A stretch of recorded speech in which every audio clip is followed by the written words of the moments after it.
حضور فرماتے تھے یہ پتھر کی چٹانیں ہم سے محبت کرتی ہیں تو یہ محبت ضائع نہیں، ہم بھی اس سے محبت کر رہے ہیں۔ جو رسول معظم پتھر کی چٹانوں کی محبت کا جواب دیتے ہیں، گواہی ارشاد فرماتے ہیں، اپنے غلاموں کی محبت کو کیسے فراموش کر سکتے ہیں۔ بس وقت گزر گیا، ایک محنت تھی، ایک چلہ تھا، وہ گزر گیا ہے۔ اب اللہ تعالیٰ اس چلے کی اور اس فصل کی بہتر جزا ان کو عطا فرما رہا ہے۔ رسول پاک علیہ السلام کو فرمان ذرا ذہن میں رکھو، آج آپ کو بڑا مزہ ہے کہ وہ حدیث سننے کا۔ میں یار یہاں کوئی بھی عنوان لے کر نہیں آیا، میں نے کہا یا اللہ تعالیٰ جو آپ میرے دل میں ڈال دیں کہ میں سنا دوں گا، تو اس حدیث کو آج آپ کو بہت مزہ آئے گا۔ سرکار دو عالم علیہ السلام فرماتے ہوتے تھے جیسے جیو گے ویسے ہی مرو گے، اور جیسے مرو گے اللہ تمہارا حشر ویسا ہی کرے گا۔ زندگی بھر حضور کی محبت میں جیے۔ اللہ پاک آج اتنے عشاق ان کی محبت کے لیے، ان کے ایصال ثواب کے لیے دعا کرنے کے لیے آئے، تو جس طرح کی زندگی گزرتی ہے اللہ تعالیٰ اسی طرح کا ہمیں پتہ لگے یا نہ پتہ لگے، یہ جو میں نے جو جملہ بول دیا ہے یہ ایسے ہی نہیں بول دیا، ہمیں پتہ لگے یا نہ لگے اللہ خاتمہ اسی طرح کا عطا فرماتا ہے۔ آپ کو یہ آپ نے کیا کہہ دیا، جس طرح کی زندگی حضور غلط تو نہیں کہہ سکتے، جس طرح کی زندگی ہے خاتمہ اللہ کا اسی طرح کا عطا فرماتا ہے۔ اس کو حدیث سے میں سمجھاتا ہوں آپ کو، پھر میں جب اس طرح پڑھی اس پر دو چار معروضات عرض کر دوں گا۔ رسول پاک علیہ السلام نے کیا ارشاد فرمایا، کربلا میں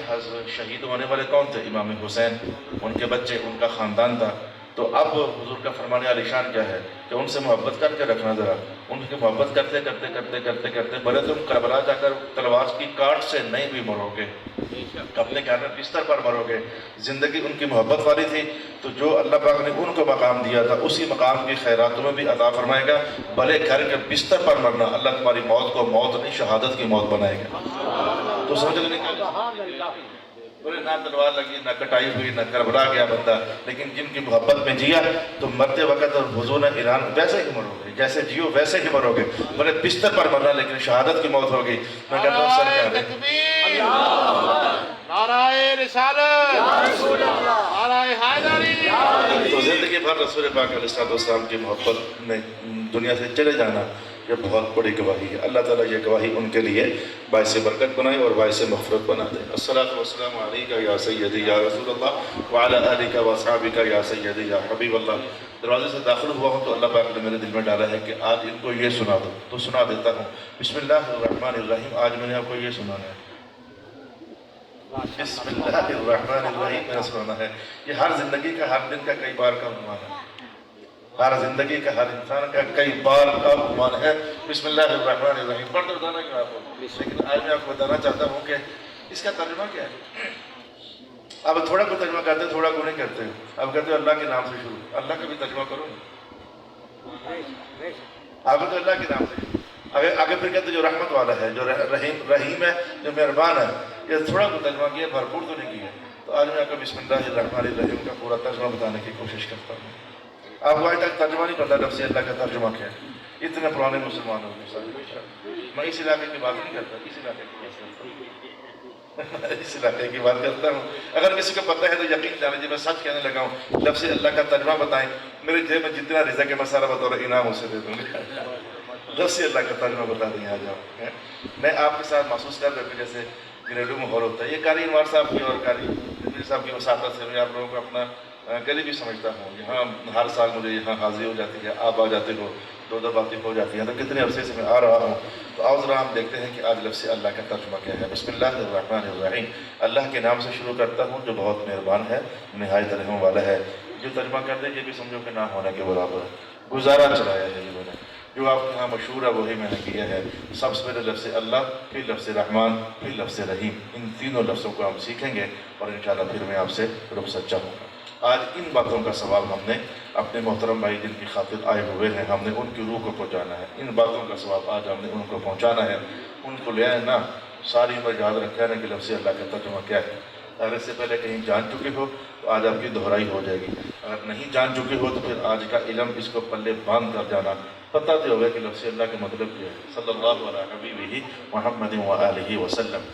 یہ لفظ اللہ جو کہ عربی کا لفظ ہے، تو پھر جو عربی لفظوں کو سمجھانے والے مفسر ہوتے ہیں ان کے پاس اکثر حوالہ جات عربوں کے ماحول کے ہوتے ہیں۔ حالانکہ ان طرح کی باتیں ہماری زندگی میں بھی کہیں نہ کہیں ملتی ہوتی ہیں، لیکن وہ باتیں کرتے ہیں اپنے ماحول کی۔ لہذا انہوں نے علامہ جو اصحاب لغت ہیں انہوں نے اس بات کو سمجھانے کے لیے کہا کہ لفظ اللہ بنا ہے، قاضی بیضاوی کا نام ہے، قاضی بیضاوی نے کہا لفظ اللہ بنا ہے الف لام ہے سے الہ،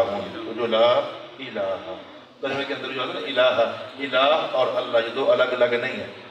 یہ دونوں لفظ ایک ہی ہیں، بس وہ عربک گرامیٹیکلی حوالے سے اس میں کچھ چینجنگز آئی ہوئی ہیں، گرامیٹیکلی حوالے سے اس میں کچھ چینجنگ آئی ہوئی ہیں، تو باقی یہ ہے جیسے آپ آئی ڈونٹ نو کو آئی پتہ نہیں کیا ڈونٹ بول دیتے ہو، ناٹ شارٹ کر دیتے ہو نا، لمبے جملے کو چھوٹا کر دیتے ہو، اختصار کر دیتے ہو، تو یہ لفظ اللہ سے الہ میں چھوٹا سا ہے مختصر، لیکن ہے اس پر الف لام داخل کرتے بجتا اللہ، تو الہ کیا ہوتا ہے؟ قاضی بیضاوی کہتے ہیں کہ اونٹنی کا چھوٹا بچہ ہوتا ہے، تو آپ اپنے ماحول میں اونٹنیاں ہمارے پاس نہیں ہیں، گھوڑی کا چھوٹا بچہ آپ ذہن میں رکھ لیں، اونٹنی کا چھوٹا بچہ جو ہے وہ بچپن میں ہر جانور کا چھوٹا بچہ بڑا ہی پھرتیلا ہوتا ہے، انسانوں کا چھوٹا بچہ بھی بڑے پھرتیلا ہوتا ہے۔ آپ کو اپنے گھروں کے بچوں کی کہانی نہیں پتہ ہے وہ کیسے گھر میں سارا دن جنات کی طرح اچھل کود کرتے رہتے ہیں، تو اونٹنی کا جو چھوٹا بچہ ہوتا ہے وہ اپنی ماں کے ساتھ کھڑا ہوتا ہے، تو ماحول جب فریش دیکھتا ہے تو تیزی کے ساتھ دوڑ کر ادھر جاتا ہے، تیزی کے ساتھ دوڑ کر ادھر جاتا ہے، تیزی کے ساتھ دوڑ کر ادھر جاتا ہے، اور کوئی ٹرالی شرالی آ جائے نا پاس، یہ میں ادھر کا ماحول بول رہا ہوں، وہ ڈر جاتا ہے تو ڈر کر فٹافٹ ماں کے ساتھ آ کر چپ کر کے کھڑا ہو جاتا ہے۔ یہ نظارہ آپ نے دیکھا ہوا ہے، اونٹنی کا نہیں دیکھا تو گدھیوں کے بچے تو دیکھے ہیں نا، گھوڑیوں کے بچے تو دیکھے ہیں نا، ادھر ادھر بھاگے، ان کے ہم لاتوں پر وہ ایک ٹانکی بھی باندھ دیتے ہیں۔ اچھا یہ بھاگنے کا نظارہ میں بتاتا ہوں، علماء حیاتیات نے کہا کہ چھوٹے بچے ان کے بھاگتے کیوں ہیں؟ جیسے ہمارے بچے چھوٹی چھوٹی چیزوں سے ڈرتے بھی ہیں بچپن میں، تو یہ جانوروں کے بچوں کا نظام اللہ نے یوں رکھا ہوا ہے، یہ بچپن میں اپنے سائے سے ڈرتے ہیں، جب سائے سے ڈر کر بھاگتے ہیں تو ان کا سایہ پھر ادھر ہوتا ہے، وہاں سے پھر بھاگتے ہیں ان کا سایہ پھر ادھر ہوتا ہے، جو ڈرتے رہتے ہیں اپنے اس سے تیز ادھر ادھر ادھر، لیکن جب کہ بڑا خطرہ محسوس کیا تو ماں کے ساتھ آ کر جڑ گئے، ایک بات، اور دوسری بات پھر خطرہ ٹل گیا تو پھر ادھر ادھر بھاگے، تیز ادھر بھاگے، ماں کھڑی رہتی ہے اپنی جگہ پر، پھر جب ان کو بھوک لگتی ہے نا تو پھر یہ ماں کے پاس آ کر کھڑے ہوتے ہیں، خطرہ لگتا ہے تو ان کا منہ بھی ماں کے منہ کی طرف ہی ہوتا ہے، جب بھوک لگتی ہے ساتھ آ کر جڑ جاتے ہیں، اب ان کا منہ بدل جاتا ہے اور ماں کے تھنوں کی طرف ان کا منہ ہو جاتا ہے اور وہاں سے یہ دودھ شدھ لینے لگ جاتے ہیں۔ یہ دو تصویریں نہیں، دو ویڈیوز میں نے آپ کو بتائی ہیں، اگر آپ کو سمجھ آئی ہیں، دو ویڈیوز، یہ جو دو ویڈیوز ہیں کہ جس کے اندر جانوروں کا بچہ حالانکہ اسی ماں سے پیدا ہوا ہوتا ہے، تو بھاگ کر ادھر گیا، خطرہ لگا تو پاس آ گیا،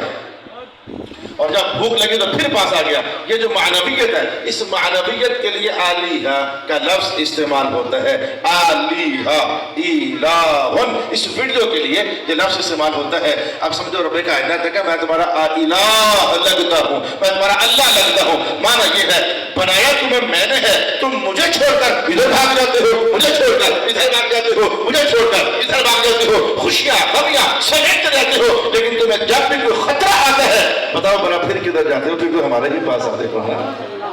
جب خطرہ آتا ہے تو پھر تو ہمارے ہی پاس آتے ہو۔ اور دوسری بات، جب تمہاری کوئی ضرورت بنتی ہے، رزق میں تھوڑ پیدا ہوتی ہے، پلاٹ تھوڑا کچھ سستا ہو جاتا ہے، ڈالر تھوڑا کچھ سستا ہو جاتا ہے، گھر میں جو جمع کیے ہوتے ہیں نا پھر اندر کھاتے پھر فوراً ڈالر مہنگا ہی کرتے ہیں، اللہ تعالیٰ پلاٹ مہنگا ہی کر دے، اے اللہ تعالیٰ رزق کم کر رہا ہے، رزق کی فراوانی کر دے، تو یاد رکھنا ہر غم میں جسے بلایا جائے، ہر ضرورت میں جس کی طرف رجوع کیا جائے، چاہے یا نہ چاہے، فطری طور پر ہمیں آنا ہوتا ہے ادھر، جیسے بچوں کو وہ چاہے یا نہ چاہے انہیں کوئی اور نظر ہی نہیں آتا، 50 اونٹنیوں میں وہ اپنی ہی ماں کے پاس جاتا ہے، ایسے ہی کوئی اور سہارا نظر آئے یا نہ آئے، ہم ہر مشکل میں ہر ضرورت میں جس ذات کی طرف رجوع کرنا ہوتا ہے اسے پہلے ہی کہہ رکھا ہے، اللہ میں ہی تو تمہارا اللہ ہوں، ضرورتیں تم بناؤ پوری میں فرما دوں۔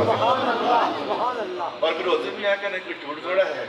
اتنے بڑے انسان ہو گئے 40 سال، آپ کو 50 سال دنیا میں آئے ہوئے ہو گئے ہیں، پوریاں ہوتی ہیں کہ نہیں ہوتی؟ اللہ اکبر۔ حضرت قاضی صاحب